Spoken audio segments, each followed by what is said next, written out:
పొంది నువ్వు ఈ ఆశ్రమానంతా కూడా జాగ్రత్తగా పూర్తి చేశావు, ఇంకా గృహస్థాశ్రమం స్వీకరించే సమయం వచ్చిందని చెప్పేసి గురువు గారి దగ్గర అనుజ్ఞ పొంది వివాహానికి సిద్ధపడతాడు.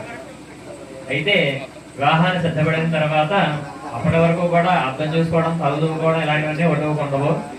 అప్పటి నుంచి కూడా పెళ్లి కొడుకు అందుకే చూసారా పెళ్లికలు వచ్చిందని చెప్పేసి అంటారు. ఎందుకంటే అప్పటిదాకా కూడా గడ్డాలు పెంచుకోవడం, భిక్ష చేస్తూ జీవించడం, విద్యను అభ్యసించడం, ఒకరి దగ్గర చేయించాల్సి విద్యని నేర్చుకుని ఆ విద్యని తను సంపూర్ణంగా సిద్ధి పొందిన తర్వాత ఈ గృహస్థాశ్రమానికి అర్హుడవుతాడు.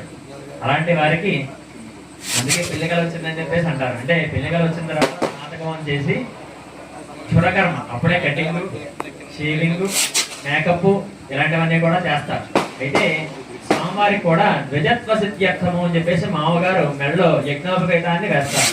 అంటే ఎప్పటిదాకా నువ్వు ఒంటరిగా బతికావు, ఇక నుంచి నా కూతుర్ని నీకు ఇస్తున్నాను, ఆ కూతుర్ని కూడా నువ్వు నీతో పాటే తిప్పుకుంటూ జాగ్రత్తగా చూసుకోమని చెప్పేసి